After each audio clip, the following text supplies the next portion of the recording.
Hi, everyone. Welcome to another episode in the ongoing series here on Sephardi Chatter and Spanish Jewry through the ages. On this episode of the series, we'll be focused on poetry. So, piyut and poetry and the figures, various paitanim in Muslim Spain predominantly, and also a little bit about the intersection between Muslim and Jewish culture, and that kind of spills over into piyut. So we'll kind of be going through the various figures as well as selections of the poetry. You'll hear kind of English and Hebrew translation. Professor Brann kind of tried to give over. So I hope you enjoy that, and you'll be learning a lot about piyut and the paitanim and their background. So it's kind of more figure focus and literature focus, and the first two are kind of general broad overview, and this is going to be, I guess, a broad overview in some regards, but not really. It's specific on various figures and a specific topic, so enjoy. I once again would like to thank and mention the sponsor of the series, Glock Plumbing. For all your service needs, big or small, in New Jersey, with a full service division, from boiler changeouts, main sewer line snakeouts, camera-ing main lines, to a simple faucet leak, Glock Plumbing Service Division has you covered. Give them a call, 732-523-1836, extension 1. Again, 732-523-1836, extension 1. And of course, mention that you heard them on the Sephardi Chatter podcast, and thank them for sponsoring this series and the previous series, Shabbos HV, and hopefully future series. And as always, if anyone would like to sponsor an episode, email me, nachi@sepharimchatter.com, as well as questions, comments, feedback. I've gotten a number of emails, feedback. Hopefully I responded to all you. If it didn't, bear with me. I will try to on the Spain series and on other episodes, but, just Spain series specifically, things that people want to hear, didn't like hearing about, things, can be done differently, etc. So let me know. And, thank you to everyone that subscribed, rate, and review the podcast. And if you haven't, if you please can, and enjoy this episode of the series.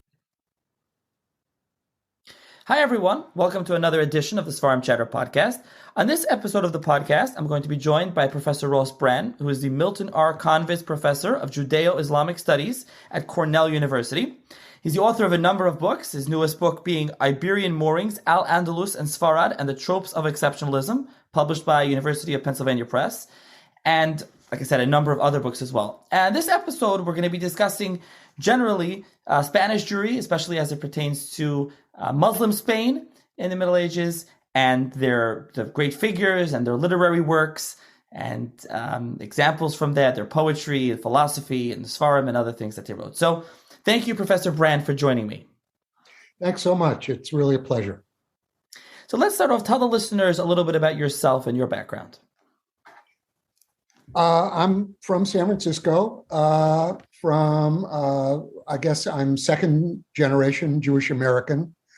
And I studied at the University of California, Berkeley.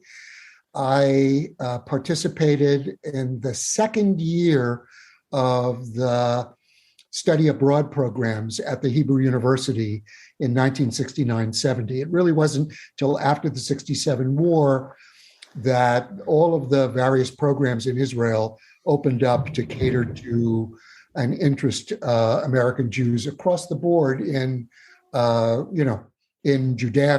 in the history of modern Jewry, and so on. And it was really as an undergraduate, and then especially during that year in Israel, that I immersed myself in Judaica, but from an academic point of view. I did not study at a yeshiva, but I studied Hebrew extensively, fell deeply in love with the Hebrew language and its richness.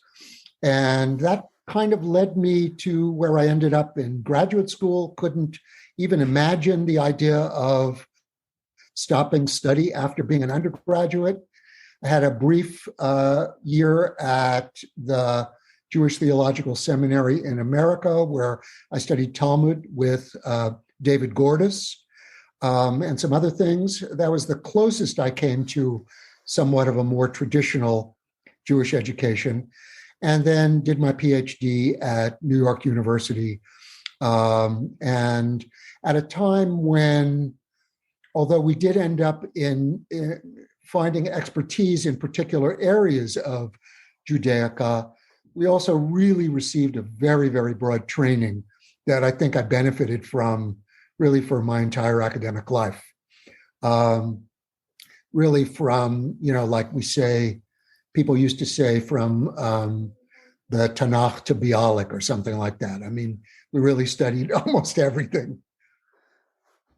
So how did you get interested particularly in this period that we're discussing, Spanish Jewry under Muslim Spain? Right. So Hebrew, intensive study of Hebrew led me to comparative interests and the study of Arabic language.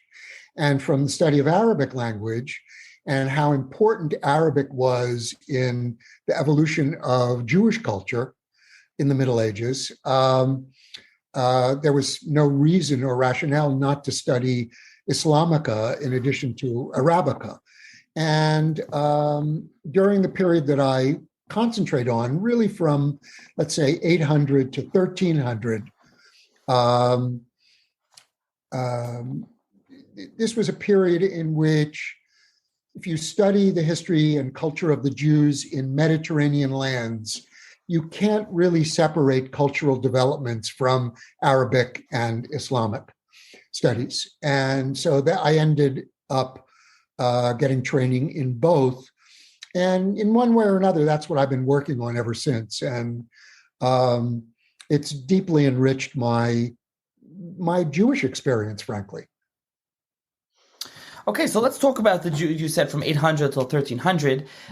Just a brief overview of the Jews in Spain, and then especially as it pertains to what we'll be discussing in Muslim Spain, and I guess also kind of what Muslim Spain means. People are familiar, I guess, with Spain as a country today, but that's not exactly what was going on back then. Exactly. So in Hebrew, we use the word Sephardi, which refers to the entire Iberian Peninsula, regardless of who is managing it politically. The Jews have a long history in Sephardi that goes back probably to the time of the Second Temple. Perhaps you'll pursue that on a different podcast. So Jews lived in Sephardi long before, centuries before Islam and the Muslims arrived. My period, the heart of my period, let's say from 950 to 1200, just to give a neat cutoff, is very often referred to in the Jewish world as the golden age of the Jews in Spain, or the golden age of Jewish culture in Spain, in Hebrew, Tor HaZahav. We can't talk about that because it didn't begin there. We can't talk about that without first talking about developments in Bavel, in Babylonia, in Iraq, as it would have been called at the time and still is today, and the figure of Saadia Gaon, who I think would be known in some way to most of the people listening to the podcast. Saadia was born in 882 in Egypt, spent some time in Palestine studying before moving on to Baghdad, where his genius as a scholar of halakha was recognized, and he became Rosh Yeshiva of one of the yeshivot in Baghdad. They had moved from Sora and Pumbedita to Baghdad sort of early in the Muslim period, when Jews really underwent a transformation from being a people living on the land in the countryside, that's reflected in the Babylonian Talmud, in the Bavli, to a people really living in cities. This is really important for us today because we think today of the Jews as primarily an urban people. There are exceptions, but primarily an urban people. That did not happen until the 9th century in the Islamic East. And Saadia's career is a reflection of that. His interests are a reflection of that. His life is a reflection of that. This is a period when, historically, we can say the encounter between Judaism and the Jews and Muslims and Islam enriched Judaism and Jewish life. We need to separate that observation and its implications out from anyone's views about anything that happened later on. it's a historical reality that a lot of Jews aren't entirely in touch with. The Judaism that we observe today and that we, that we embrace today is in part, even the Ashkenazi inflection of Judaism is a result of the transformations of Jewish tradition that began in 9th century Baghdad. Urbanization of the Jewish people, I already mentioned. Economic freedom that the Jews enjoyed under Islam, even as they were second-class citizens to Muslims. The centralization of Jewish authority, the establishment of these yeshivot, whose influence went far beyond the local realm, where the Gaonim in Baghdad were engaged in correspondence with Chuvot and so on, with Jewish communities far beyond Babylonia, and received support, monetary support, from the entire Jewish Mediterranean for the upkeep of the yeshiva, for the study of scholars, and for the training of young scholars. So if you were a Jew living in North Africa and you were a local rabbinic scholar, maybe more on the kin to Mara Da'atra, not exactly a type of a Gaon, and you recognized some young guy who just had a brilliant head for Talmudic study, what do? You send him to Baghdad.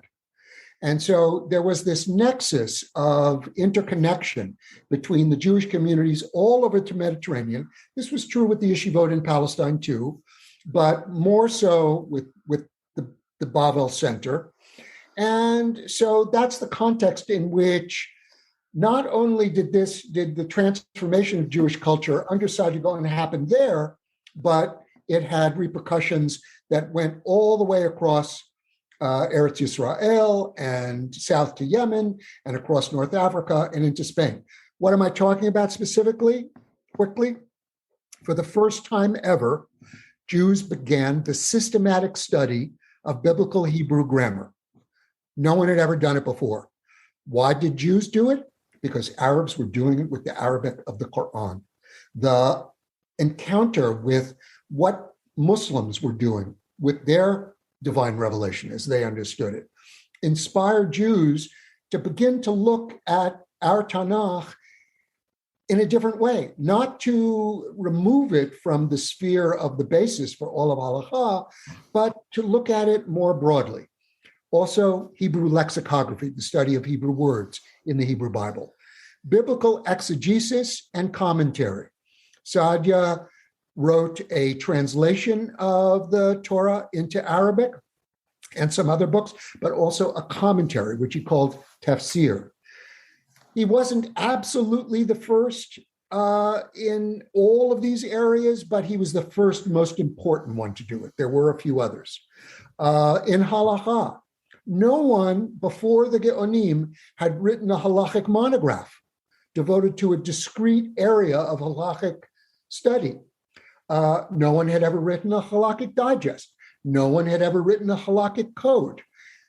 Jews, educated Jews, the Gaonim in Iraq and in Palestine, did for Jewish law, for halakha, exactly what the Muslims were doing for their sharia. They did exactly the same thing. Responsa literature is new. Standardization of the Siddur.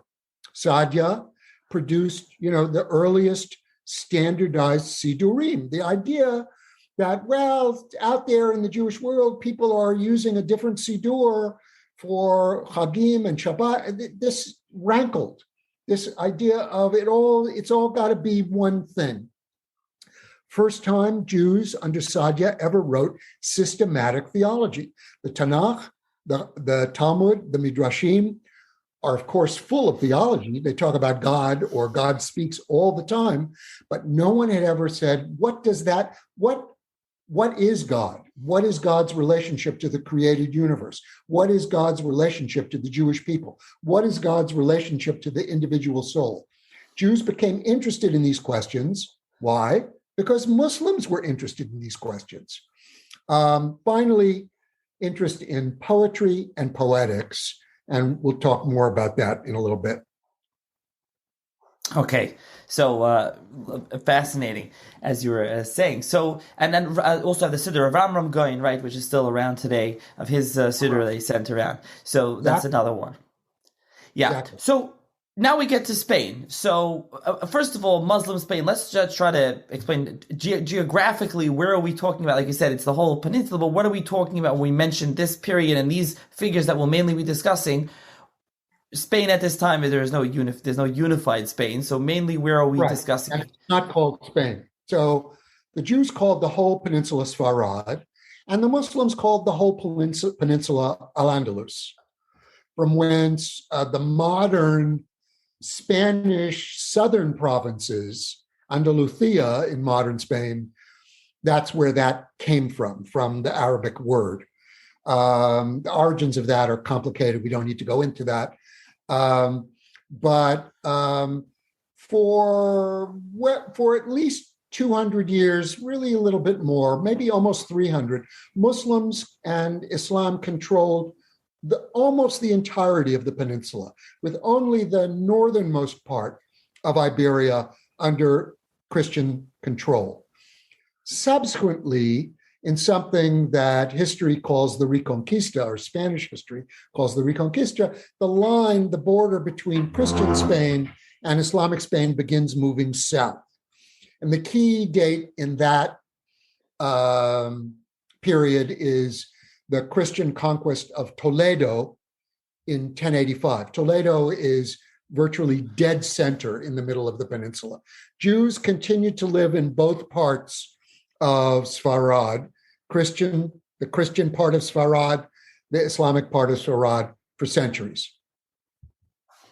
Okay, so now we get to like we're talking about this area. So what is it that as we'll discuss, there was this, literary output, this great output that's going to be in these great figures, but writing, interested in all these different things, like we were mentioning already, not only in Iraq, they'll be interested in, I'll continue to call it Spain, even though it's not Spain, like you said, just for... Makes it easier. Yeah, make it easier for everyone. So what is it that causes it? Is it, like you're saying, what is the Muslim context in Spain at the time, in this area, that causes, and that these Jews, these people that we'll talk about, they get from them? So during this period, not just in Spain, but in North Africa and in Iraq, Jews did not live in ghettos. They were a minority, maybe in the biggest cities, at most 5% of the population. We've always been a very small people. But they interacted economically and to a certain extent socially with their Muslim and Christian neighbors. And when people come into contact with one another, they learn from one another.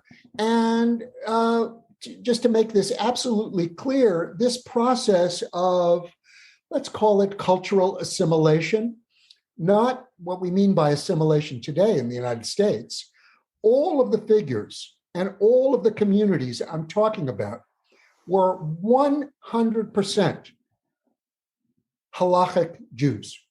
These were people who lived by halakha, rabbinic halakha, except for a small Jewish minority called Karaites. We could talk about them another time.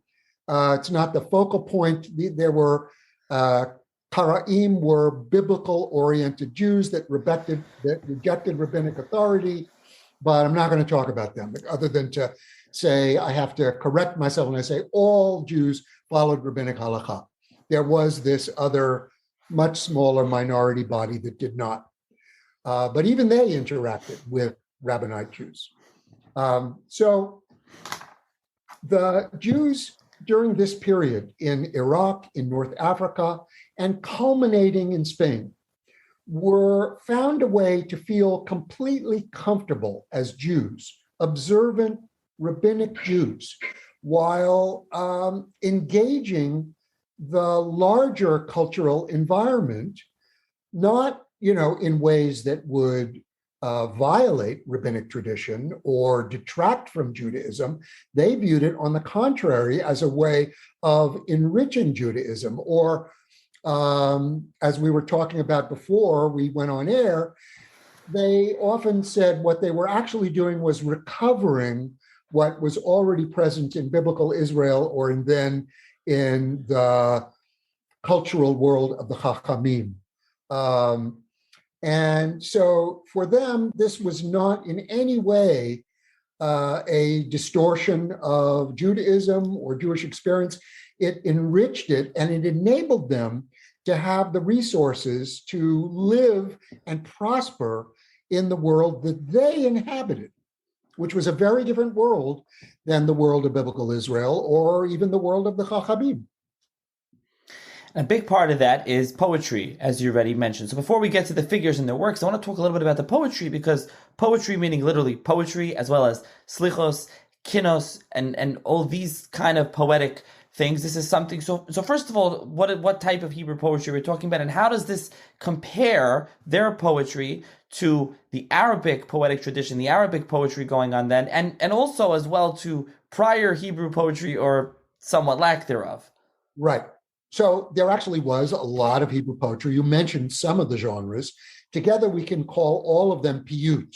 So before this period, we have scores of piyutim on, all manner of religious subjects, to educate the Jewish communities, to inform Jewish communities who were not so well educated about midrashic lore, on piyutim connected to the cycle of Torah readings for Shabbos and holidays, the whole gamut. So you have a long history, hundreds of years of the history of piyut. The poets of Spain know all of that. They're aficionados of that. But they want to take Hebrew literature in a slightly different direction. First of all, the piyutim of Byzantine Palestine, up until the period of Sadia Gaon, written in a really, really difficult Hebrew and a very invented Hebrew. The Jewish poets of Sfarad were, following Sadia Gaon, believed in biblical purism, that the Tanakh was the best example of pure Hebrew. Hebrew before Aramaic and other kinds of things entered into it, and Hebrew as it was lived when the Jews lived in their own land. Now, for some, this even included Rabbinic Hebrew or Mishnaic Hebrew. So, for instance, the Rambam, who comes at the end of this period and who wasn't a poet, wrote a few Hebrew poems and some very beautiful rhymed prose introductions to some of his works, but wasn't a poet. But Rambam sort of showed the end parameters. He also believed that because Mishnaic Hebrew was written on the soil of Eretz Yisrael, it was reflective of Hebrew as a living reality, even in its literary forms. And so Saadia was adamant about what he called tzachot. This is a word that appears, it's a hapex legomenon, appears once in the Tanakh, in Isaiah, that was taken to mean biblical Hebrew's purity, clarity, conciseness, beauty. And it's a loan translation of an Arabic word for the beauty and wondrous nature of the Arabic language. So here is a way of importing something that Saadia sees as in the Bible and that he notices in the beauty of the Hebrew language, especially in poetry, especially, say, in Tehillim. Not exclusively there, but especially when you get to poetry. And poetry is the most important art form for the Arabs and Muslims, whether they're writing in Persian or in Arabic. So the Jews inherit that world of this kind of poetry being really important, the idea of biblical purism, classicism, the pre-existence of piyut in a different kind of language. And because of the external inspiration, they want to write Hebrew poetry, religious and non-religious. Non-religious is obviously new, and I'll get to that in a minute, but even their religious poetry is new. because they wrote it in a very different register of Hebrew, trying to use biblical Hebrew primarily in a somewhat more accessible language to most Jews. And they even developed their own kind of piyut. So the first exemplar of this is someone all of this audience knows, even if they don't know him. The man who wrote Drori Kra, which is one of the Zmirot we sing on Friday night, is a guy by the name of Dunash ben Labrat, the first, as far as we know, Hebrew poet of Islamic Spain or Muslim Spain or Sephardi during that period. Dunash, according to his name, was probably born in Morocco, went to Baghdad, studied with Sa'adi Gaon, imbibed Sa'adi Gaon's views about language and Jewish culture and Hebrew poetry, brought them to Spain, where he found an audience with a very important Spanish Jewish man by the name of Chasdai ibn Shaprut, that some people just might know if they have a basic grasp on medieval Jewish history. Ibn Shaprut worked for the Muslim king in Cordoba during this golden age. And he had correspondence with Jews around the world. He sent money and correspondence to the Gaonim in Baghdad. They were very interested in what they heard about what was going on in Sfarad. Both the Gaonim in Eretz Israel and Babylonia both wanted their money and got some of it. The primary attachment was to Bavel, but it was complicated. The Jewish world was complicated even then, and there were these rivalries, of course. Chasdai became wealthy through his contacts and his operations. He worked for the Muslim king. He was a physician and a scientist and a diplomat. And what his ambition was to model on a really small scale what he saw Muslim leaders doing, which is you support scholarship, you bring in poets, you bring in Talmudic scholars, you bring in scholars of Hebrew language, you pay them stipends to do their work. They don't have to do anything else. They just, if they're poets, they have to write nice poems praising you. They have to write poems if somebody gets married in your family or somebody dies, then they have to write a kinah. And he tried to recreate on a tiny Jewish scale what was happening for the Muslims in Cordoba at the court of the head of the Muslims, the Caliph. He succeeded. And he drew to Spain and to Cordoba other Jews like Dunash ben Labrat, all of whom competed for resources and connections and so on.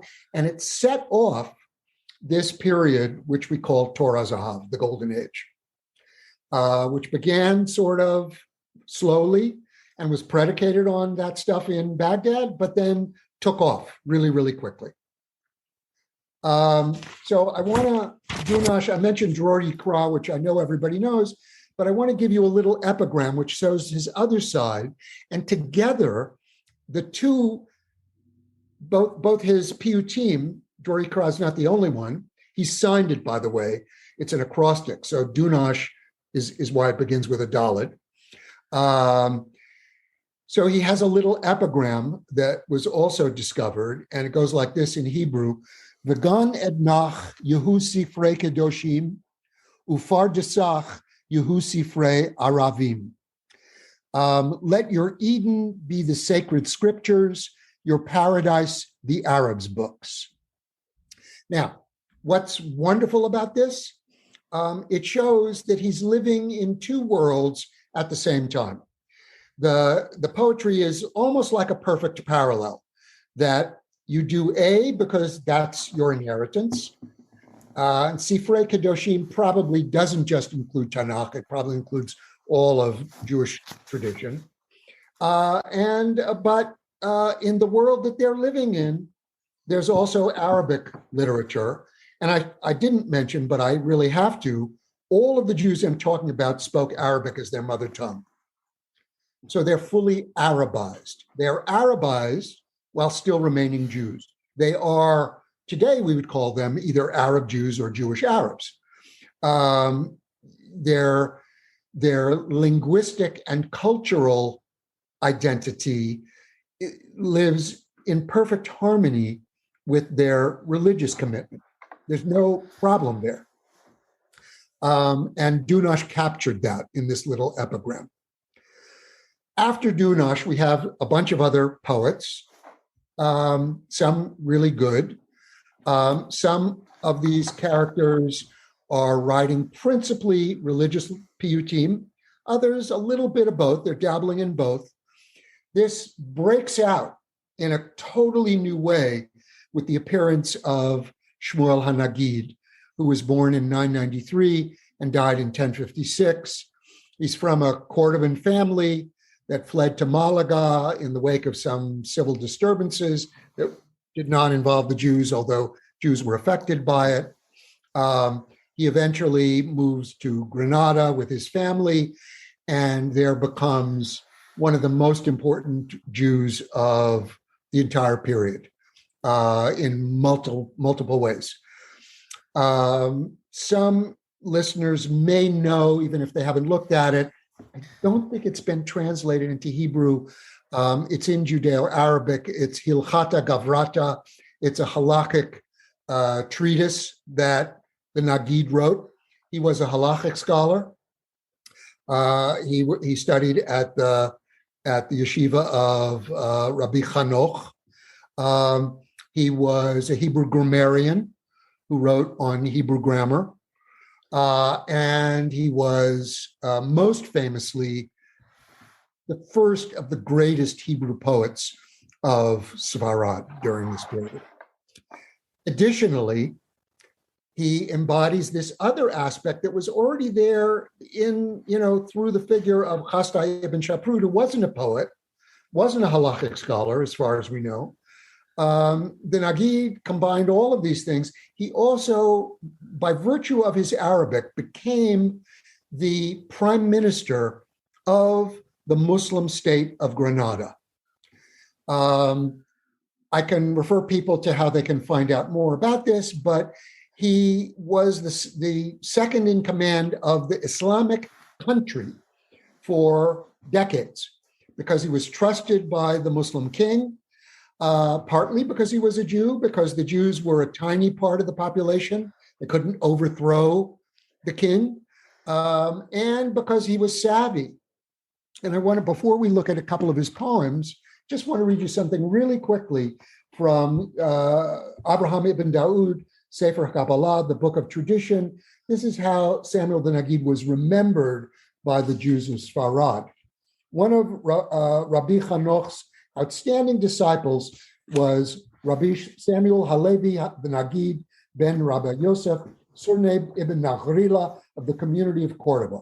Besides being a great scholar and a highly cultured person, Rabbi Samuel was highly versed in Arabic literature and style and was indeed competent to serve in the king's palace. Nevertheless, he maintained himself in very modest circumstances as a spice merchant until the time when war broke out in Spain. Then Ibn Daud goes on to describe how the Naggid's talents are discovered and he's summoned to Granada to serve in this capacity. And then I want to read one more thing about this. Now, Rabbi Samuel was appointed Naggid in 4787. He achieved great good for Israel in Spain, the Maghreb, Morocco, Ifriqiya, Tunisia, Egypt, Sicily, indeed, as far as the Academy in Babylonia and the Holy City. He provided material benefits out of his own pocket for students of the Torah in all these countries. He also purchased many books, copies of the Tanakh, as well as of the Mishnah and the Talmud, which are also among the holy writings. Throughout Spain and the countries just mentioned, whoever wished to devote full time to the study of Torah found in him a patron. This is how he was remembered. So we're talking about someone not just immersed in the world of Torah, but who, because of his wealth and influence, is described as making it possible for students at the highest levels and yeshivot from around the Jewish Mediterranean to do the same thing. Now, should we do a couple of quick poems? We can. I want to just jump in for 1 second. Sure. Before we do, we should mention his poetry. First of all, in the I think it's printed in Masechtas Brachas, right? There's a Mavar LeTalmud, introduction to the Talmud, that's attributed to him. Not him. It's attributed.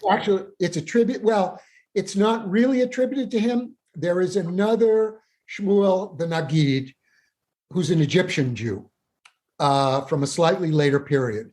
And this is a kind of just a historical error that got sort of, it seemed to make sense. So people thought there was only one Shmuel HaNaggid. Actually, there were Nigidim in Egypt, and one of them was Shmuel, and he wrote that Mavo HaTalmud, not the guy we're talking about. Okay, good clarification. But the one we're talking about, though, he was the general, he was a soldier. We know that he composed poetry on the battlefield, right? So not only was he the prime minister, he also was a fighting Jew, I guess, so to speak. Yeah, there's some of us aren't quite so sure how much he was fighting. He certainly was responsible for the army of Granada in some way. Whether he actually participated or not is a debate. And I don't think we're ever going to solve it, but it's a debate. Some people take the poetry where he describes the battles at face value, and others say, well, wait just a minute. Is that really possible? So we're going to just say we don't know. And it's out there. People can look at it. The battles certainly sound real. He's certainly the only Jew who wrote about being on the battlefield since, the Tanakh. So I give him that. And it's really quite remarkable. Okay, whether he was or wasn't, exactly. He definitely wrote about it, so it's, and some people think that he was, so it's worth mentioning. So, yeah, go ahead, mention some of his poems, his poetry. So I want to read just one short part of a very long battle poem, because it's got a famous snippet that really captures, I guess, his chutzpah, we could say. This is kind of part of how you present yourself as a communal figure, as a politician, as an important figure in your world. You do not really shy away from saying, I'm pretty good, and I have yichus also, and you'll hear that. So in one of his poems, one of his battle poems, I'll read it first in Hebrew and then in English, this snippet. Ve'omer li, hatuchal at lehalel, hashivotiv, ani David bedori, ve'anani, hashaul b'nevi'im, anitihu, Yerusha mi-mirari, u'me'asir, ve'elkana ve'asaf, u'mishael ve'eltzafan ve'sitri. Ve'echa lo tehi shira sedura, befi la'el asher gaha mizori.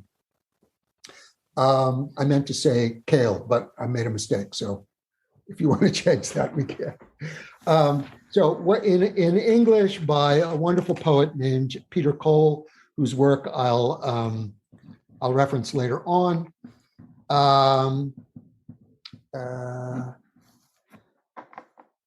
Someone objected, "Who are you to pay homage to God?" "I am," I answered, "the David of my age." He responded, "Is Saul too with the prophets?" And I told him, "The heir of Merari, Sitri, and Asir, Elkanah, Mishael, Eltzafan, Asaf. How could a poem in my mouth be improper to the God who heals my wounds?" So what's the Naggid saying here? I am entitled to write Hebrew poetry in praise of God because I'm a Levite. He gives his Levitic ancestry. This appears in a bunch of his poems where he says, I have yichus in our parlance today. And here it is. And since my ancestors were responsible for praising God in the Beit HaMikdash, So now I'm responsible for that here because of who I am. And don't tell me I can't do this. Ani David Bidori. Why David Bidori? He's being chastised for writing poems to God. David has a political stature, he has a military stature, and he's a poet. So the Naggid is saying, look at me, I am functioning as the David of my generation, as the David of my age. This is really brazen, but it's in keeping with how he presents himself, not always to God. He's always asking for God to help him, but to human beings, Jews. By the way, this poetry is all written in Hebrew, so the audience for the poems is entirely the Jewish world. And Jews did write some Arabic poetry, and they wrote other things in Arabic, but poetry, because poetry is special, they wrote it all in Hebrew. So that's the Naggid in that little snippet. I don't know if we have time for one more short poem of the Naggid. Go ahead. Not. Sure, go ahead. Okay, one more. This is another side of him and another side of this poetry, if I can find it. Oh, I copied it down. Amra smach ba'avur higiacha el ele shanim chamishim ba'olamach v'lo yad'a ki ein chaluka be'enai ben yemotai asher avru uvenot yemei Noach asher eshma'a ein li va'olam levad sha'a aniva v'hi ta'amod karega ve'achar ken ke'av nas'a. And in this wonderful translation, be glad, she said, that God has given you 50 years in this world.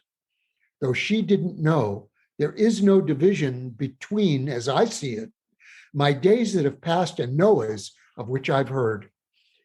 In the world, I have nothing but the hour I'm in, which stands for a moment and then, like a cloud, moves on. So this is a very different kind of poem, and it purports to be a quasi-conversation between the poet, the Naggid, and some woman. And she is kind of wishing him, happy birthday, you're 50. She's giving him like a birthday pat on the back. And from the poet's point of view, she doesn't understand. I'm 50. What does that mean in the 11th century? It means that the sand in the hourglass is running out. And yes, he's, of course, and elsewhere he would thank God for giving him 50 years. In this poem, he's not thanking God. He's very aware of his mortality. And so what he describes at the very end of the poem is living in the moment. I don't care whether I'm 50 or Yemei Noach. How old is Noach?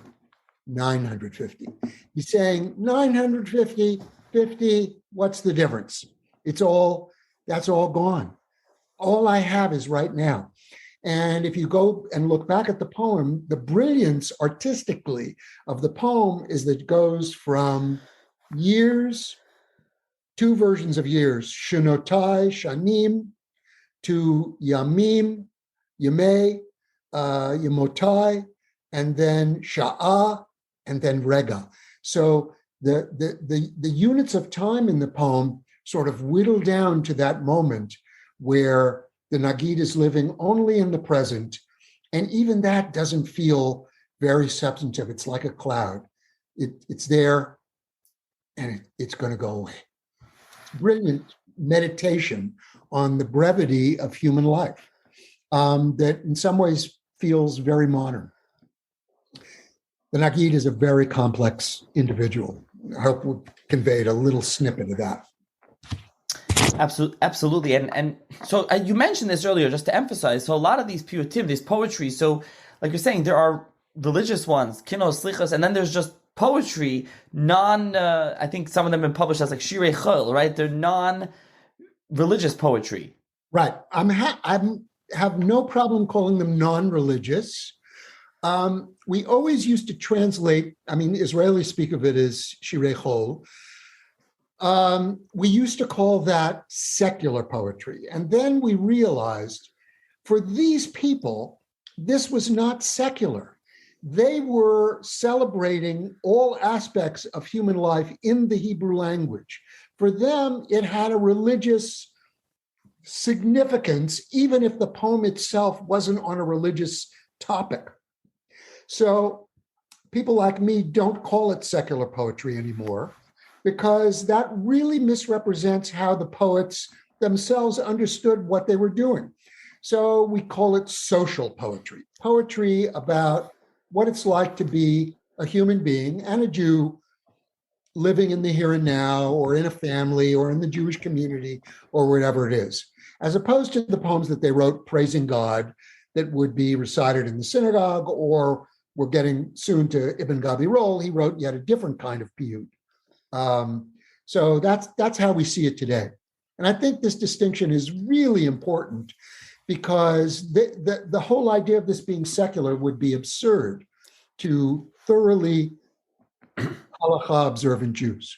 They found in the Hebrew language a different part of Jewish experience that they activated.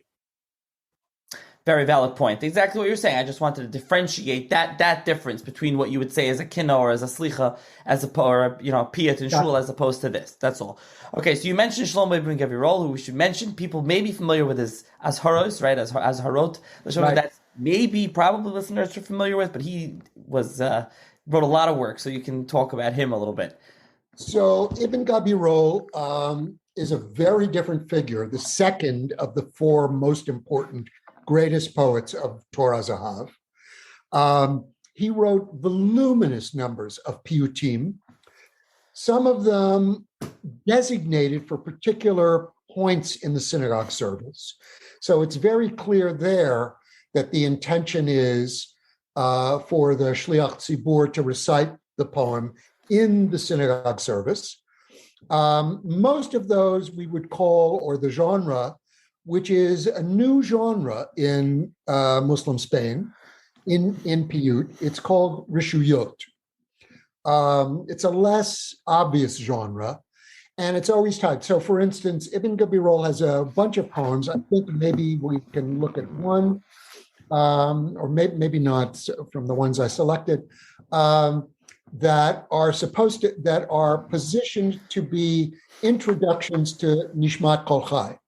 This was a really important place in the daily service, where there's a transition. And so because of how they viewed religious experience, the Jews of this world in this time really wanted to use poetry for kavanah, to really sort of get your soul, your mind, everything about you oriented to praise God in a proper frame of mind, not to race through the prayers. This wasn't about simple recitation of rabbinic prayer. You got to do it with kavanah. This is an important principle in Islamic ritual too. And of course, the Chachamim talk about kavanah, but then I think everyone's familiar with the experience of prayer where one can race through it. And maybe you have kavanah, maybe you don't. That's between you and God. I'm not, judging anyone. But they were really attuned to the words of prayer, to the significance of prayer, and how it's meant to establish a relationship between both the community, the kehillah, and God, and also the individual and God.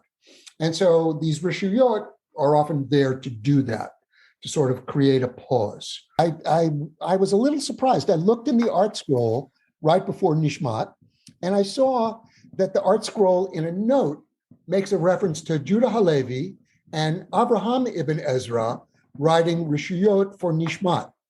And my heart sunk, because Ibn Gabirol was the first one to do that. These other guys were copying him. They're great poets. They're great figures in Jewish history and culture.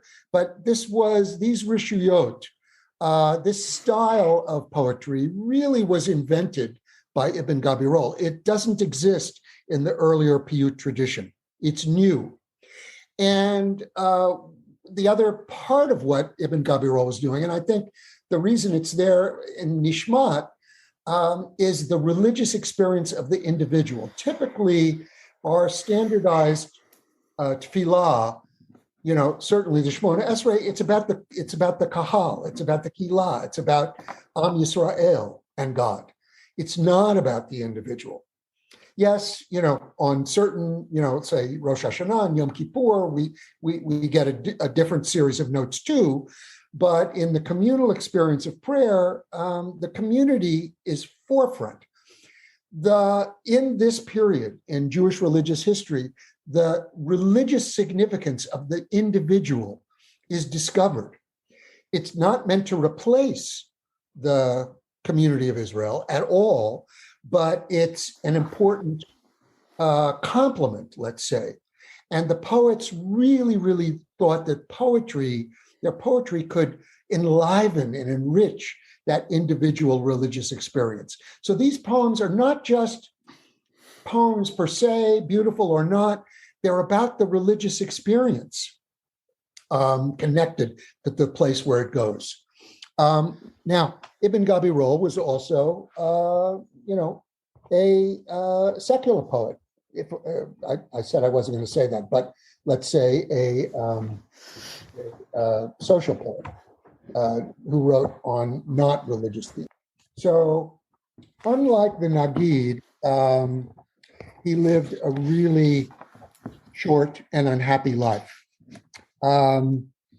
He seems never to have married. He developed a disfiguring skin disease seemingly at a relatively young age. His dates are roughly 1021 to 1058. He lived in Malaga, Zaragoza, which is on the northeastern part of the peninsula, Granada, and then died in Valencia, which is the southeastern part. He was a Hebrew grammarian. He was a theologian and philosopher. And he was, above all, really, maybe with HeLevi, the two of the greatest of these 4 or 5 greatest Hebrew poets. I mentioned, his religious poetry. We'll look quickly at one example. But he had this other side where he spoke just as a person. Like the Naggid, he had an ego. It manifests itself differently. He wrote this really kind of remarkable poem. Ani hasar v'hashir li le'eved, ani chinor l'chol sharim v'nognim, v'shiri ka'atara lamelachim u'migbaot v'rashei haskanim, v'hineni v'sheshes reshnotai v'livi van kelev ben hashmonim. Now he doesn't get like Rabbi Eleazar because he needs the rhyme nim, so he has to go to shmonim instead of shiv'im. But it's the same theme of the oddity of someone so very young being perceived as or perceiving himself as so very old, and in this case, claiming his brilliance, his wisdom, all of the things that come with ripe old age. He's like Kiven Shmonim. I'm prince to the poem, my slave. I'm harp to the court musicians. My song is a turban for viziers' heads, a crown for kings in their kingdoms. And here I've lived just 16 years, and my heart is like 80 within them. Heart could mean mind.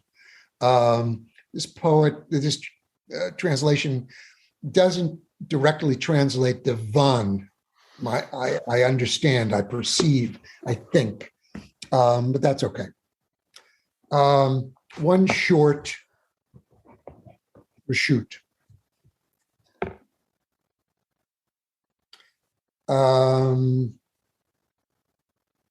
See which one I wanted to do. I love this one, and I'll just say a few words about it afterwards and give a translation. This is a reshoot for Nishmat. And so the acrostic is Shlomo. Shecharticha bechol shachri v'nishpi, ufarsarti lecha kapai v'api, lecha ha'emeh belev tzameh, ve'edmeh ledal shoel alei fitchi v'sipi. Miramot lo yichilucha l'shivtach, ve'ulam yesh mekomach toch se'ipi. Halo etzpon belibi shem kevodecha, ve'gavar chishkecha ad ya'avor pi. Ani al ken ahodeh shem Adonai. He spells out the word Adonai as a word, not as Adoshem. Be'od nishmat Elokim chai be'api. So this is one of a series of remarkable poems like this. I should give the English translation first. Let me see if I can grab it quickly.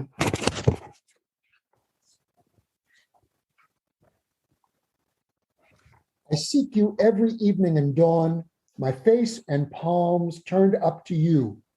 With a thirsty spirit for you I moan, like a beggar come to my door. The heavens can't contain you, yet my thoughts somehow do. Haven't I hidden your name in my heart until my love for you crossed my lips? Therefore I'll praise the name of the Lord so long as his breath in me lives. So this is a poem about how the poet composes and why the poet composes, that he's got this feeling of absolute passionate need to praise God that's bursting out of him, and it's flying out of his mouth, creating this poetry. So strong is his need to praise God in both the conventional language of the rabbis, but also in his own words. And the other thing in the poem that we don't have time to go into in detail is this brilliant notion of where God is to be found. God is in his mind and is in his heart, as well as in the cosmos. It's a kind of a paradox of how they understand the connection of the individual religious being to God. And there are lots of plays on this during this period, because what do people want more than anything else? They want to maintain this connection. They want to establish, enrich this connection. Ibn Gabirol is a genius about this. I think we don't have time to go further, but I do want to mention his Keter Malchut. And it still is in some liturgy for Yom Kippur, mostly in Sephardic communities. I think it does appear in some maybe Southern European Ashkenazi communities. Today in the United States, I'm not so sure about that, but it's a grand meditation on God's manifestation in the universe. It's beautifully brilliant. And it ends with a bakasha, which I think you mentioned is one of the more earlier conventional genres of piyut, where the community is asking something of God, needing something from God.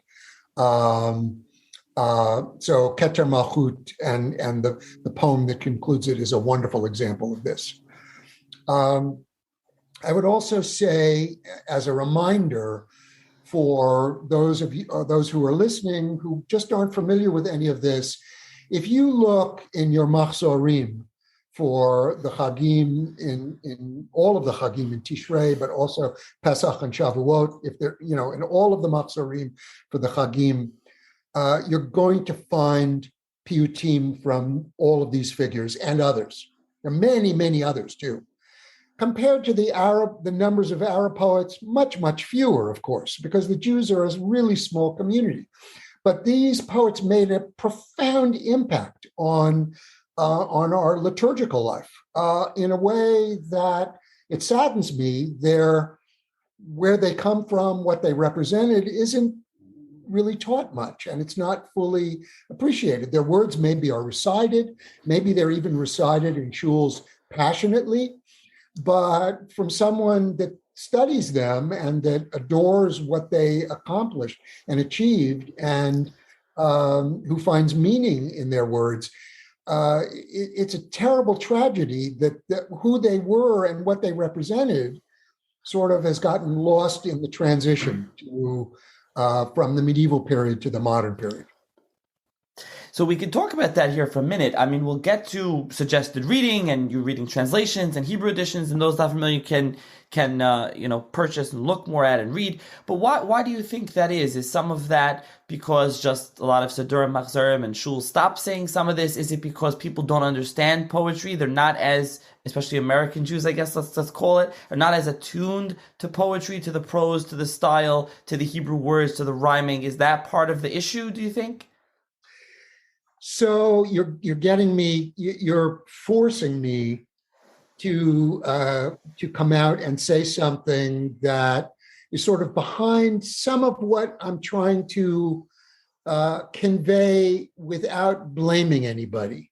But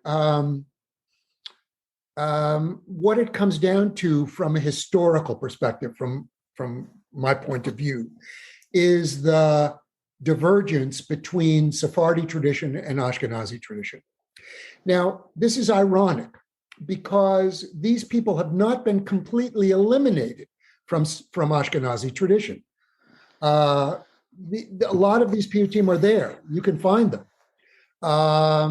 And you mentioned Kinot for Tisha B'Av, and I'm not sure about Kinot for Shiva Asar B'Tammuz that we're coming up on. I'm not sure about that, but I'd be surprised if there aren't some somewhere. But certainly for Tisha B'Av. So it's there in the Siddur. I can tell you this through an anecdote, a personal anecdote. I was a student and I was in Jerusalem, or maybe, I think I still was a graduate student. And I went to Sforim stores. Since this is Sforim chatter, I went to Sforim stores. I wanted, I was looking for editions of some of this stuff. A lot of it I was able to get in modern editions, but not all of it had been produced in modern editions. And so I went and I would go in and, of course, with a kippah or a baseball hat or whatever, but probably look like an American.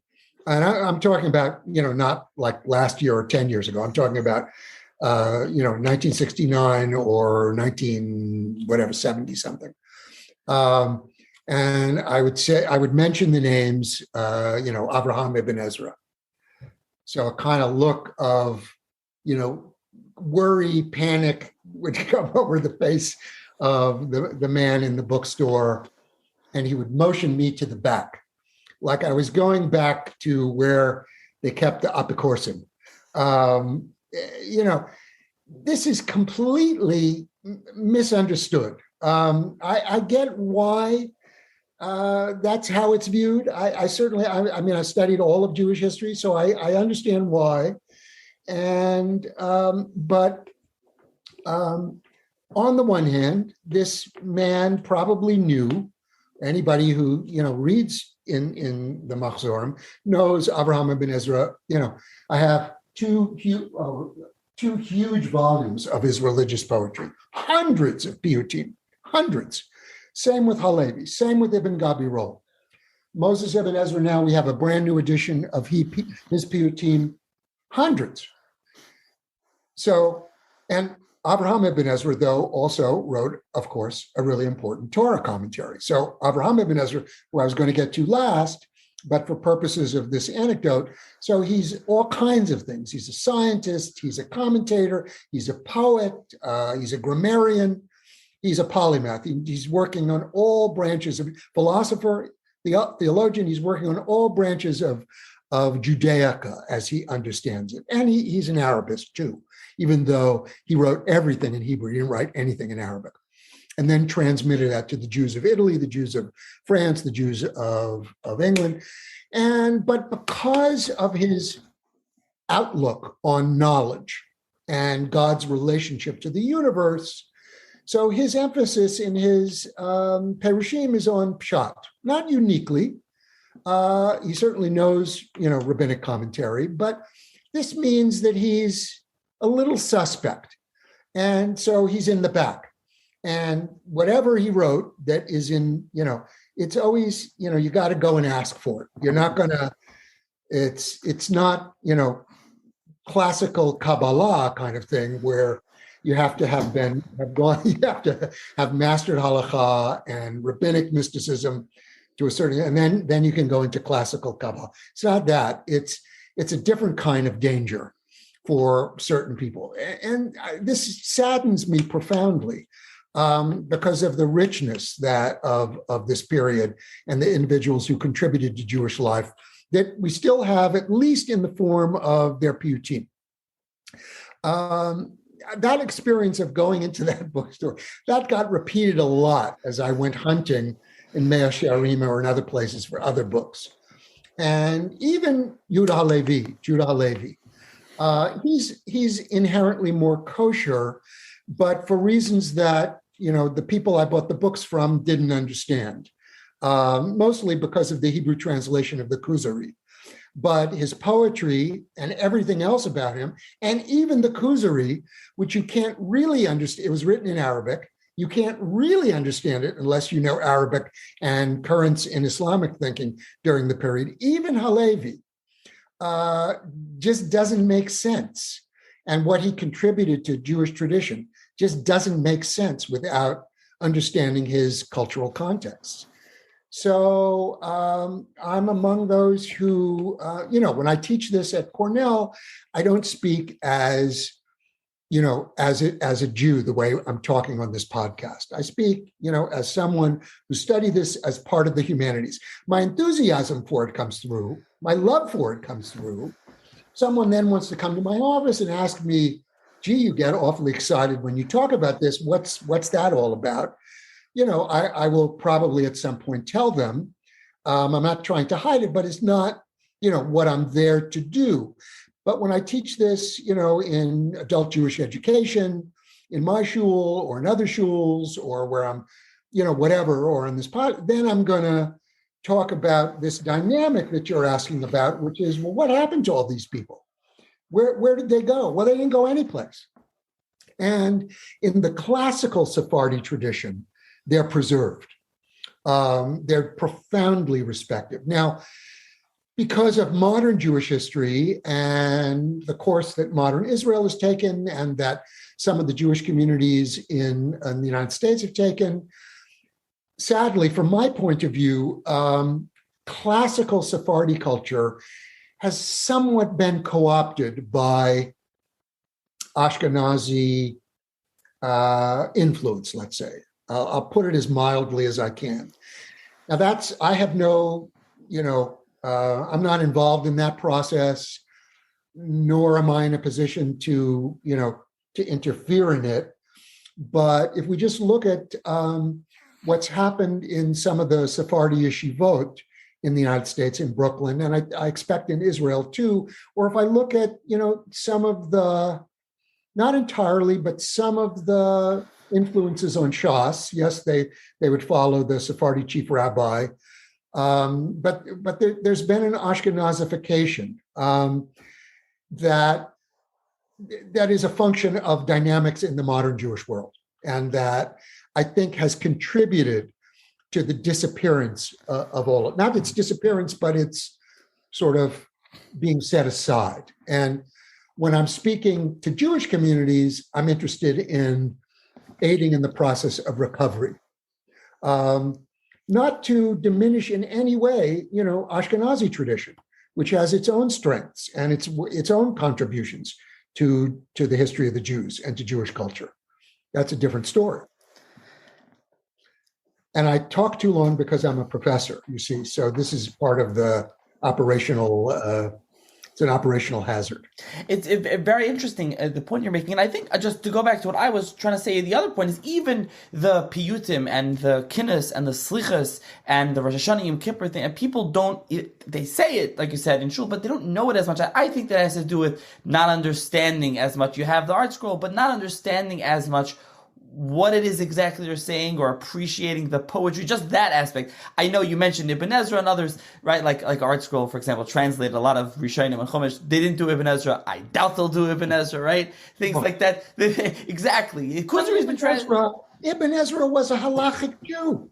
And so why is it so scary? It's not gonna change anybody. It's not gonna send someone to become an epicurus. It's going to, particularly in our world today, where we are living in more than one world. Maybe not if we're Haredim. So, okay, they're doing their thing. But for all of modern Orthodoxy, you're living in more than one world.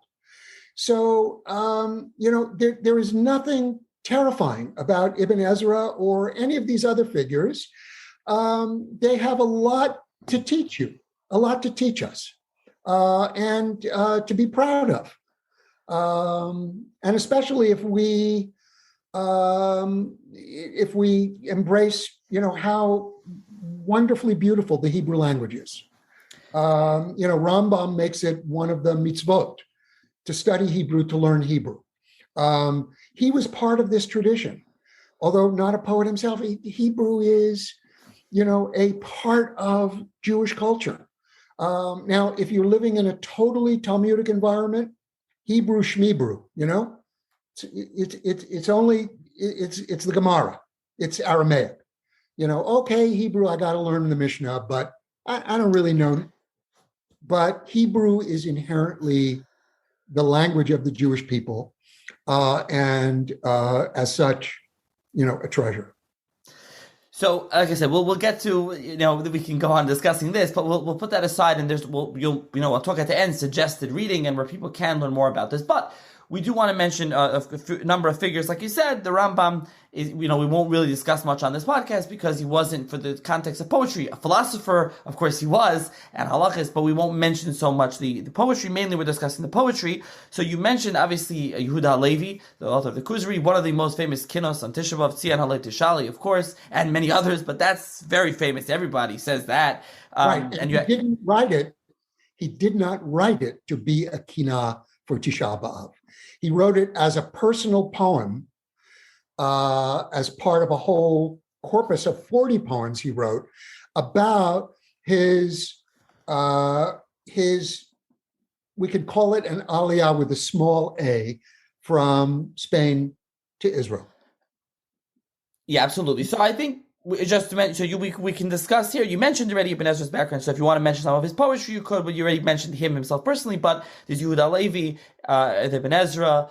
You said Moshe Ibn Ezra. People may not be familiar with, and then you have I don't know if you will mention maybe Yehuda HaLachrizi, and then there's many others that we're not going to get to. So I don't think we're going to get to Charizi and others, but yeah, I just want to throw his name out there. One of the books I'm going to recommend will give you the whole major minor poets, also into Christian Spain and beyond, even into Italy and southern France.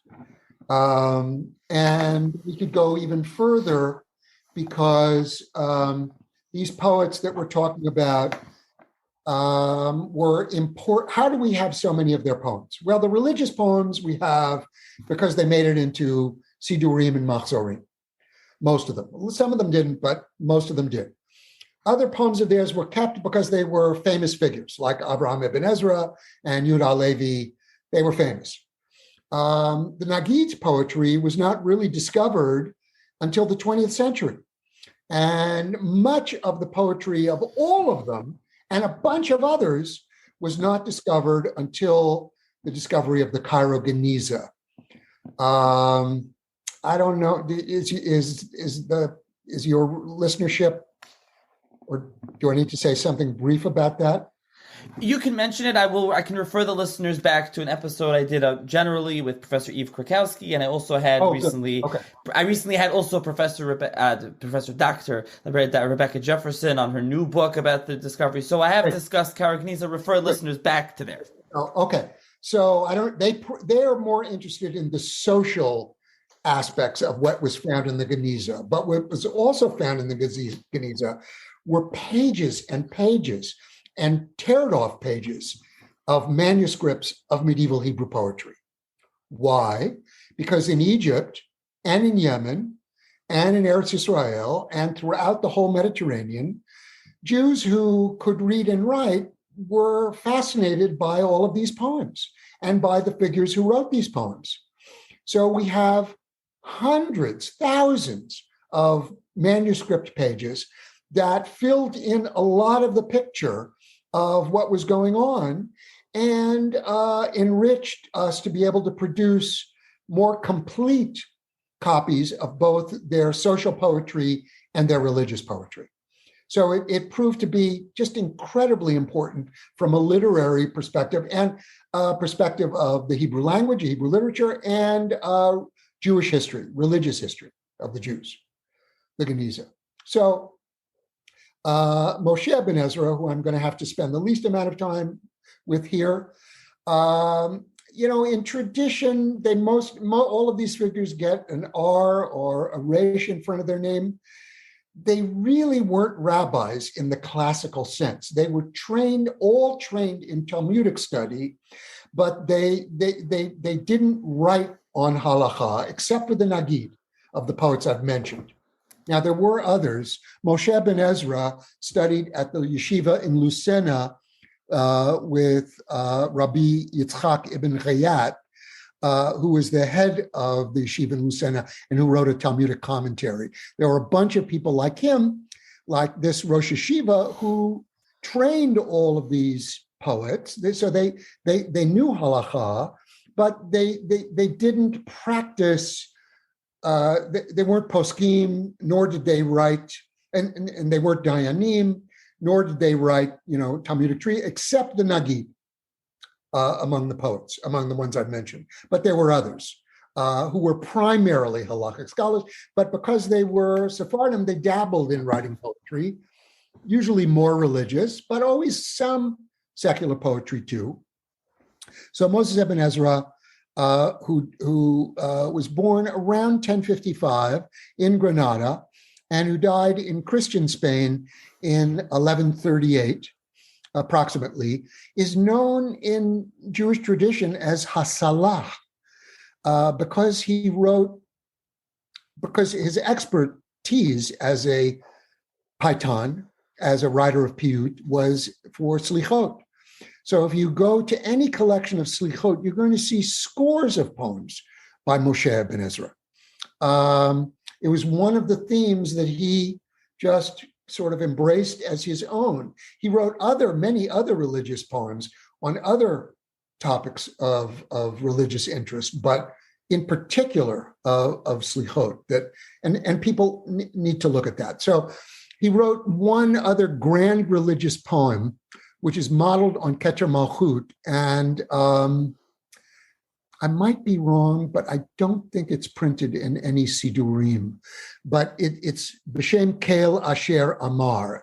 It's a view of cosmology, of God creating the universe and God's majesty in creating the universe in all of its dimensions. And it goes on for many, many, many verses.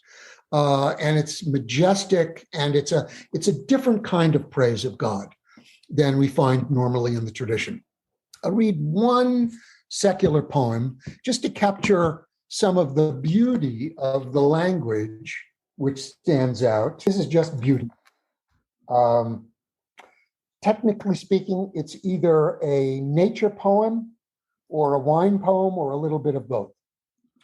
Kotnot pasim lavash hagan, uchsut rikma midei dish'o, ume'il tashbetz ata choletz, ולכל עין הראה פלאו, כל ציץ חדש, לזמן חודש, יצרה שוחק לקראת בואו. אך לפניהם שושן עבר מלך, כי על הורם כיסאו. יצא מבין משמר עליו, וישנה את בגדי חילאו, מי לא ישתה ינו עליו, האיש ההוא יישא חטאו. This is entirely a social poem. Let me got it. This is in yet another person's translation. The garden wears a colored coat. The lawn has on embroidered robes. The trees are wearing checkered shifts. They show their wonders to every eye, and every bud renewed by spring comes smiling forth to greet his Lord. See, before him marches a rose, kingly his throne above them borne, freed of the leaves that had guarded him, no more to wear his prison clothes, Who will refuse to toast him here? Such a man his sin will bear. It's playing with a series of beautiful images in the Hebrew language, occasioned by the coming of spring and the appearance of the rose, last of these beautiful flowers in this garden. And it's an occasion to imbibe, not forbidden to the Jews, of course, forbidden to the Muslims, but this is part of what we call the idea that as long as halacha does not make it forbidden, to enjoy all that is beautiful and pleasurable in God's creation is a kind of religious obligation. You praise God by enjoying all the natural beauty and all of the possibilities of engaging in beautiful sights, sounds, and smells within the boundaries of halacha. So that's what that kind of poem is all about. So that's why we can't call it non-religious. Although there's nothing religious per se about the poem, the background that produces the poem is still within the background of religious poem. Let's go to HaLevi now. So HaLevi is so famous for writing the Kuzari book, which I'll either inform or remind your readers he wrote in the Arabic language. It became famous throughout the non-Arabic Jewish world through its translation by Ibn Tibbon in Provence. And from there, it spread as a book of Jewish piety throughout all of the Jewish world. There are a bunch of modern Hebrew translations as well. There's going to be, it's been long delayed, a modern English translation from the Arabic, not from the Hebrew. And then people who don't have the Arabic will be able to appreciate it. That will also come with lots of notes which show HaLevi is thinking in Arabic when he's writing this. Yes, he's a totally devout, passionate Jew, but he's thinking in Arabic. And he's read all of these Arabic works. And he's using Arabic terms to describe Jewish piety. And that's, of course, lost in the Ibn Tibbon translation. But be that as it may, he has, in addition to his beautiful poems about his pilgrimage to Zion, for which he's also very, very famous, and that have been incorporated both into Keynote, but in other places too, other parts of his literature, he wrote this one. I guess we'll do a couple quickly. He has one poem that's a little bit like Ibn Gabirol, not quite as uppity. Oh, God. Ears mirot kol yemotai, uva'asischa asher matzu sfatai, va'achi ekra'a el kad shalachto, umipiv et ama tuv migdanotai, ade re'ai chashabuni l'sover, ve'ekev zot she'eluni, למתי? עניתים, איך צורי גלעד לנגדי, ולא אשתה לרפא מחלותיי. ואיכה אם עשה וכד, עדנה, ועוד לא נגעו עד כ"ד שנותיי. Saying, listen, stop complaining that I'm singing a poem in praise of wine. I'm only 24, give me a break. He's like a frat boy, or Lahavdil, a law student who needs, after Havdalah, needs a night out because he's been working so hard. So even HaLevi, as a young man, is sort of with the program, playing around with the themes Hebrew inherited from Arabic, also with the possibilities of the Hebrew language for fun. There are lots of poems like that. But let me go on to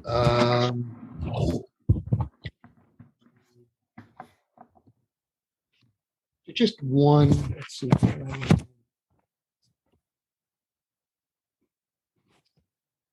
People know. Well, maybe I should do it because people will know it, but maybe not really remember the whole thing. This is probably one of his most famous. It's a poem on a religious theme, but it's not a piyut.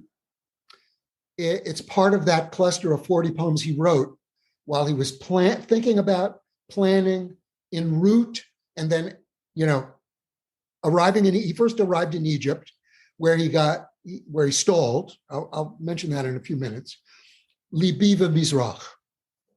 Libiva Mizrach, v'nachi b'sof ma'arav. Ech et ama et asher ochal, ve'ech ye'arav. Echa ashalem nidarai ve'esarai. Ve'od Tzion b'chevel Edom v'ani b'chevel Arav. Yekal ve'enai azov kol tuv Sfarad. Kamo yekar be'enai re'ot afrot devir nechrav. And in English, very, very famous poem, of course.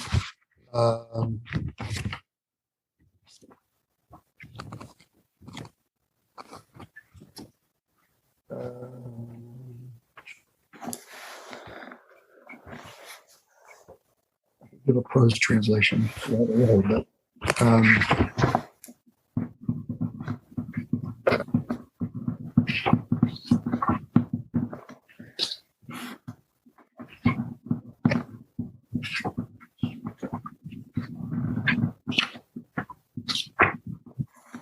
My heart is in the east, and I'm at the edge of the west.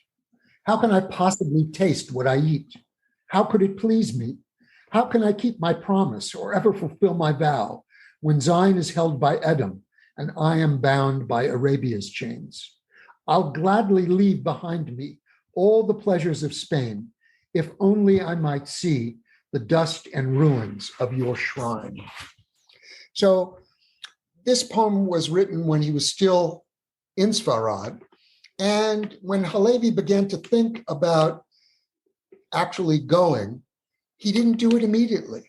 He had a hard time. What did it mean? It meant he was either in his 50s or 60s when this happened. So he was aging, conscious of, his life drawing to an end. But he had a family and a community, and he was an important man to his family and his community.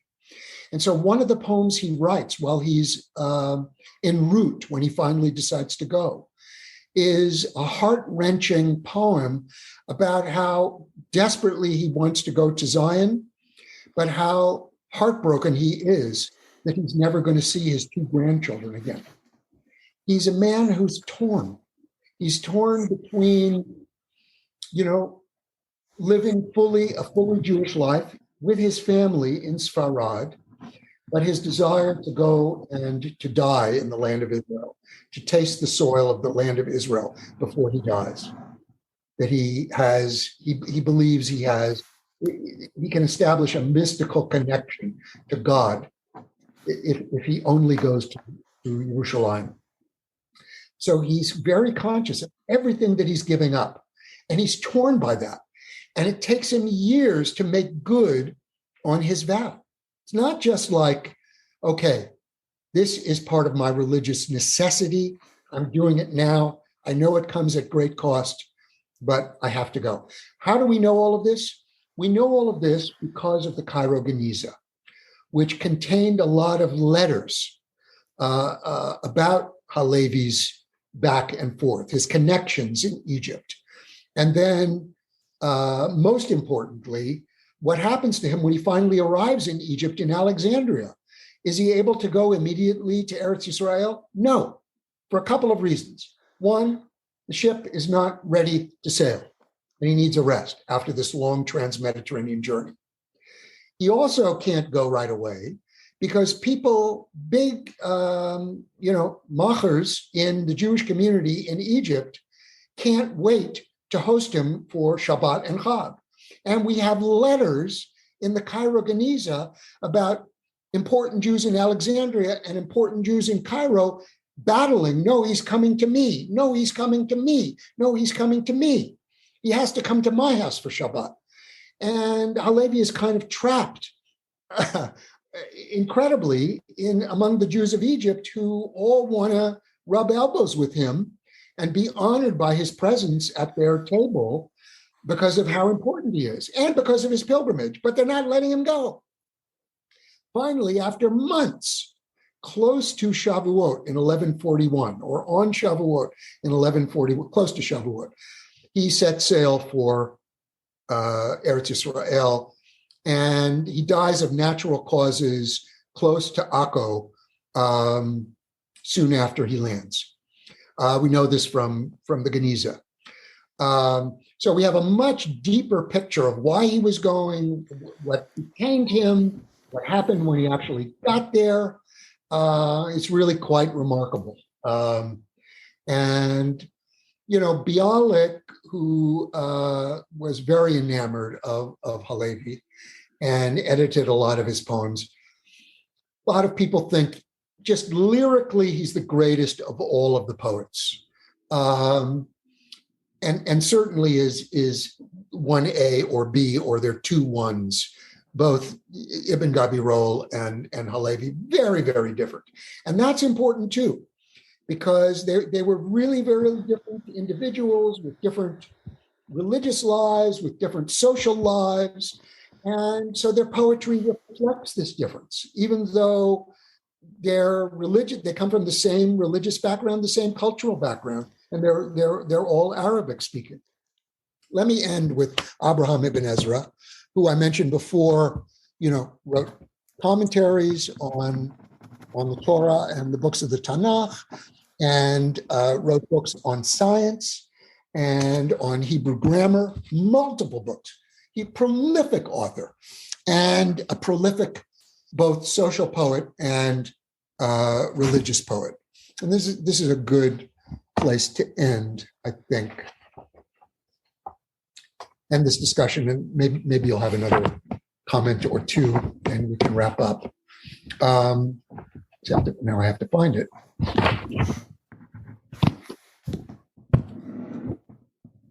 Too many books and never enough books. We know the problem. I'm sure many listeners know the problem as well. Absolutely. So this isn't a piyut. It is a religious poem, but really unique in a lot of ways. Hayishme'elim shirehem ba'ahava ba'agavim v'ha'adomim b'milchamot u'nekamot v'hayevanim b'chochmot u'mizimot v'hahodiyim b'mshalim v'chidot v'hayisraelim b'shirot v'tishbachot la'adoshem tzvaot. I don't think I have to translate that. All of these other peoples have great poetry. They're known for a particular kind of poetry, for battles or literature, you could even say, or for the Arabs, love poetry and all that stuff, and the Greeks for wisdom, and the Indians for maxims and the like. Israel alone, among all of these peoples and their poetry, what sets them apart is tishbachot, for God. And of course, Ibn Ezra wrote those, but he also wrote a lot of poems of the other type that we've sampled.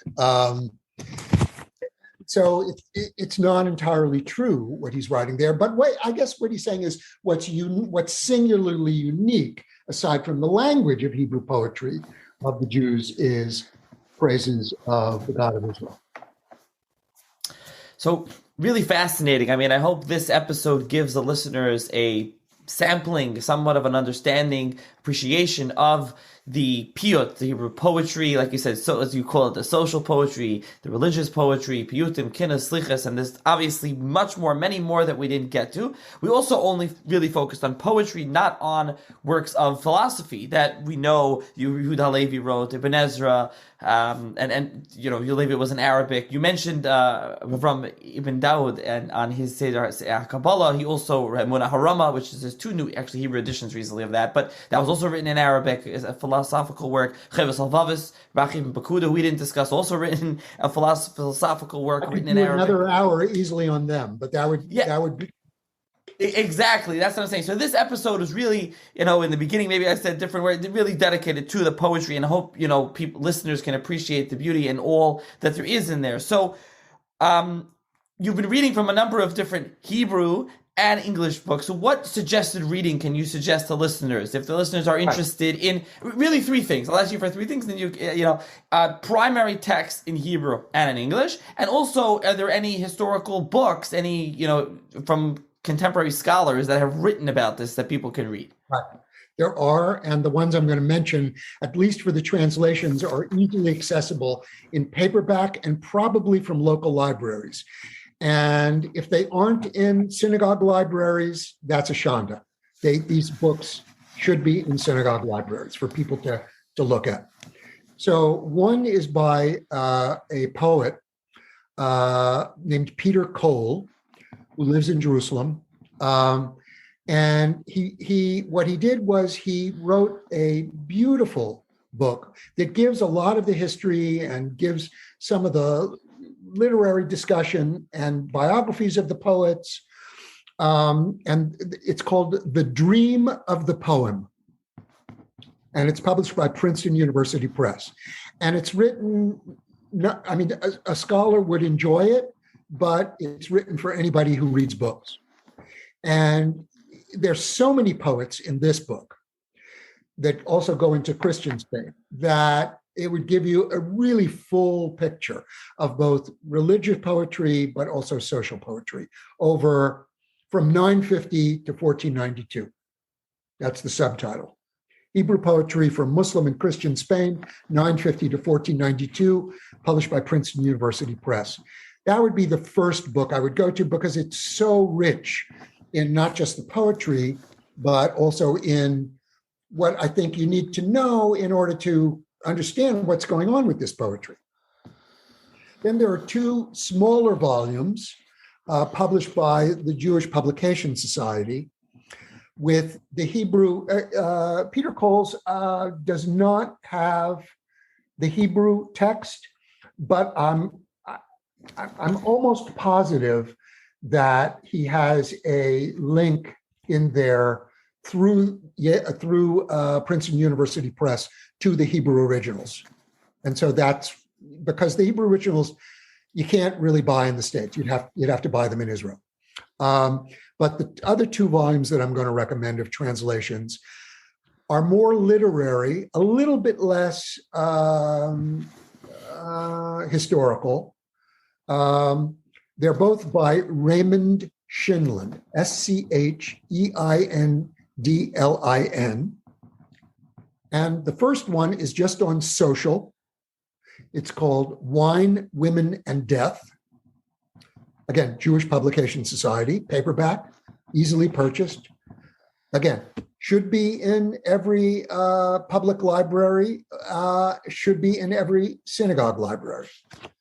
And then his companion volume on just religious poetry called The Gazelle, same author, Medieval Hebrew Poems on God, Israel, and the Soul, Raymond Shinlin. Those three, I think, are the best introductions with apparatus. And they would all mention Ibn Pakuda and HeLevi's philosophy and Ibn Gabirol's philosophy. Ibn Gabirol wrote philosophical works too, just in Arabic. They were lost. We have a Latin translation of one and an Arabic edition of the other with a very old English translation. So they're not generally accessible. But I'm glad you mentioned these others that I don't have time to talk about philosophically, theologically, because it's part of the same world. And all of these characters either were philosophers or they dabbled in philosophy. When I say were philosophers, it means they wrote books that dealt with theology or philosophy.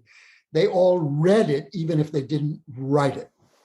So there's no separation. This is the modern world in which we live, where, okay, you're a philosopher or you're a scientist or you're a poet. You're not, you're one thing. Forget it. In the Middle Ages, if you had the seichel and the training and the opportunity, you didn't say, oh, I don't do that. You would get an education in all of it. Your abilities might be stronger in one area than another, but, just take a look at Rambam. So Rambam is the greatest halachic authority. He's also a philosopher. He's also a physician. He's also the head of his community. He's also the head of household. He's also a scientist who writes books on medicinals, on pharmaceuticals. Now, everybody knows Rambam is a unique figure, but he's not, and he is, for sure, but he's not unique in the sense of he mastered more than one thing. Already mentioned Avraham Ibn Ezra, who did a lot of things all at once. And Ibn Gabirol is a philosopher and a Hebrew grammarian and a poet. And HeLevi is a thinker, a theologian, a communal leader, and a poet. Also totally trained in Judaica and halakha and so on. So, and this is true of all of them. They're polymaths. They're not like us moderns. And very humbling. And that's this culture, and that's hopefully what we're bringing up, besides for the beauty of the poetry. So is there any other, was there any other books, just historical overviews, or would get it from these books? Or is there any of your books, anything other suggested books that you would recommend? Yeah, my books are a little too esoteric, so I'm not going to recommend them.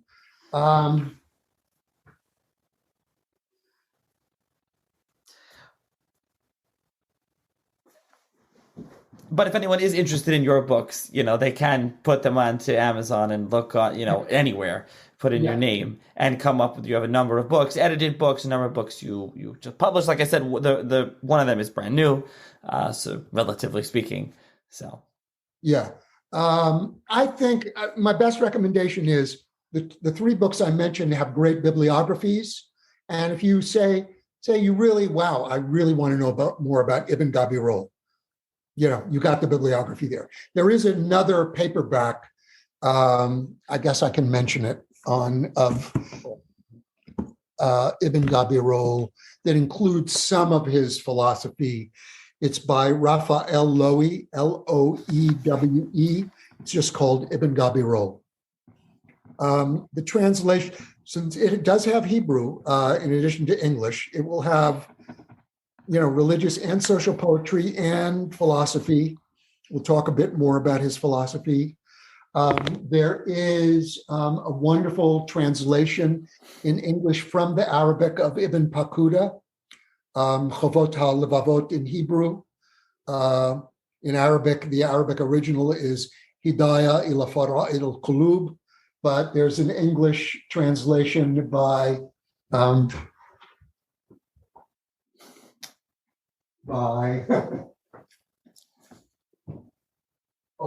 Menachem Mansour, and that's it was originally published by the Jewish Publication Society, then by the Lippmann Library of Jewish Civilization. Okay. Actually, if you go to either of those, big publishing platforms, they do have more than you might expect. Like you mentioned, Sefer HaKabbalah has a good English translation. It's been republished. So there is stuff out there, and there's more translation coming out all of the time because we want people to know about this heritage. And anyone that wants the Hebrew originals, I think they're Mossad Bialik. Like you said, they're in Israel. You can't get them here. You have to go there. It's really hard, but the standard 4-volume edition of all of these poets from Muslim and Christian Spain is Chaim Shirman. Hashira Ha'ivrit Bisfarad Uvi Provence. Okay. So the last question that I have for now, the last question I have for you is just for you personally, not about this. Any future projects? What are you working on now? Any books that you're working on? I'm glad you asked that because I am writing a more popular book now, it's supposed to go to the publisher by the end of this year. It's in a series of paperbacks, very short paperbacks, called Very Short Introductions, published by Oxford University Press. I think the price used to be $10.95. They might have raised it a buck or two, but it's an introduction to Rambam. It's called Maimonides, A Very Short Introduction. It's grounded in scholarship, but presenting Maimonides as a figure in an introduction to all aspects of him for a general audience, but for a Jewish audience too, that maybe only knows about him as a master of halakha, and maybe knows he was also a philosopher and has been told, don't go there, kind of thing. So this is a little book. It's be 125 pages, an introduction to Maimonides. I'm very excited about doing this for a more general audience. And 2 chapters talk about the cultural background, what we've been discussing tonight, including the philosophy, but also the halachic background, because Maimonides, the master of halakha, he mentions his father as his first teacher of halakha, but also Al-Fasi and Ibn Migash, his father's predecessors. So he sees himself as part of that aspect of Sephardi Jewish culture, as the next link in that chain. But also, I don't think you can study Rambam without, the whole cultural background, unless you're just interested in his halachic rulings, which case then you don't need all the rest. Okay. Very interesting. And thank you very much for discussing this wide-ranging, fascinating discussion. And hopefully the listeners enjoyed and got to know a little bit more about this cultural context and poetry, Hebrew poetry. So thank you very much for joining me. Pleasure. Thank you very much.